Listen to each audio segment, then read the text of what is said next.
Hi, I'm Jose Constancia, a full-time employee at Early Fire Department, and I've been here for a little over 2 years. I'm going to show you engine 88. This is the inside of the fire engine. Right now this is where the driver sits. He operates the lights and sirens, and if there's a fire he will operate the pump. We each have a radio here, one for the driver, officer, and whatever firefighters in the back. We just have little miscellaneous items here that we need.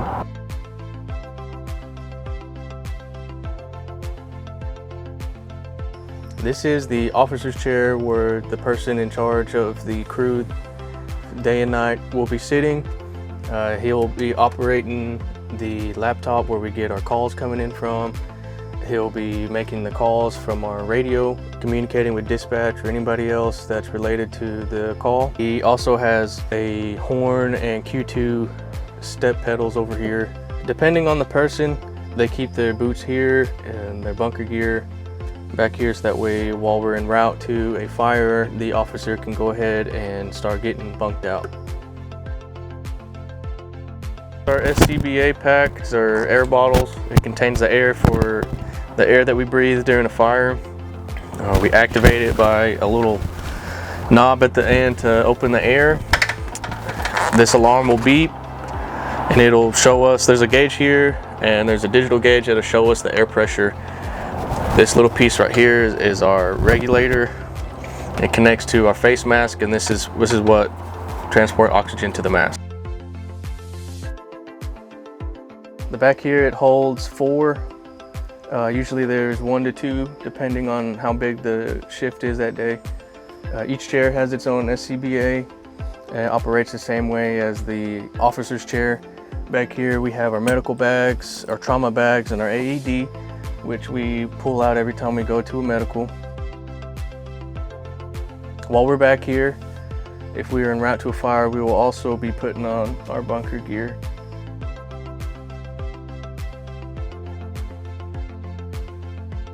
This here is the engine's pump panel. This is where the operator driver will leave his seat to come operate while the rest of the firefighters are fighting the fire. The operator will come out here and adjust the gauges and pull certain levers to charge the water lines for us. We have our red line is 150 foot, and our cross lay, the blue line, is 200 foot. Pretty much all that this here is used for is getting water to the firefighters and the structure. These 2 doors go to our fire hoses. We have several different sizes of hoses here for each different type of purpose. We have a little toolbox for certain hand tools, and we have our nozzles for each different size hose, and we also have our cup links that we can take off and upgrade a hose or downgrade a hose on its cup link. And we have our gated Ys. If we need to hook up 2 separate hoses, we can. And we have our foam nozzles and some spare hydrant wrenches. This storage is just a miscellaneous compartment where we need extra tools, wall spray, caution tape, extra hand tools. This compartment holds spare SCBA bottles that holds 2,500 pounds of pressure. There's 4 spare bottles on the sides of the truck, so we have 2 on the left side, 2 on the right side.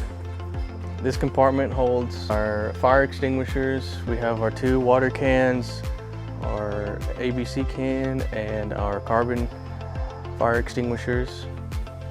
Each one is rated for its own purpose. This compartment has our absorbent for fuel leaks or when there's wrecks and there's just random fluids that need to be soaked off the road.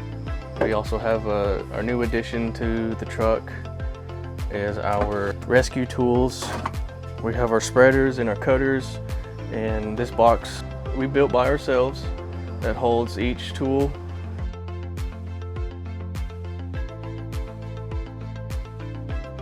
This is the rear of the truck.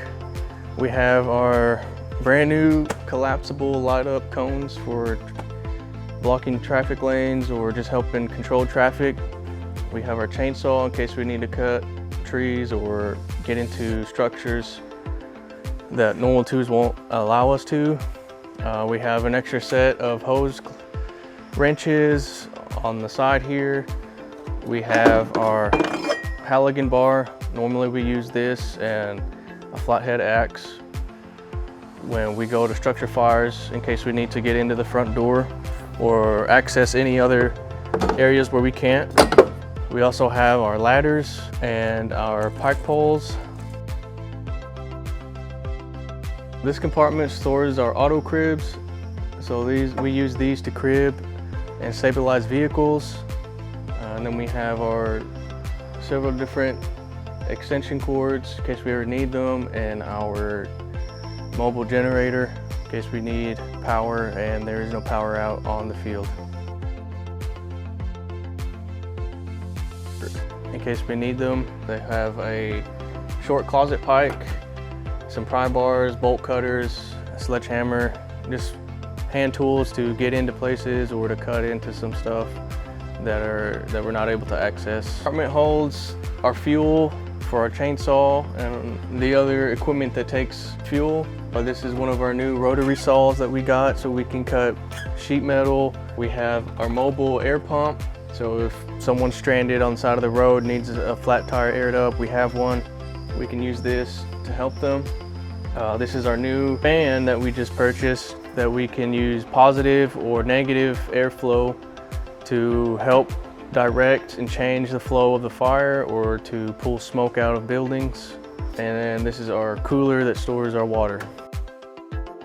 This is part of the pump panel, so if the fire is on this side, we can hook up lines and the operator can work from the other side while we're working on this side.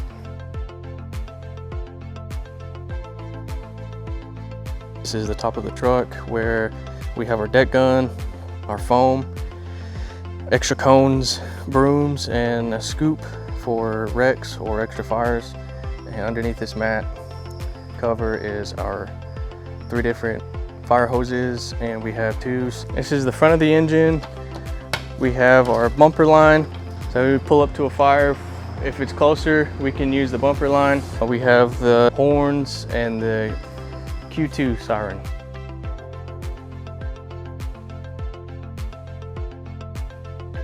And that's the tour of our main engine that we use.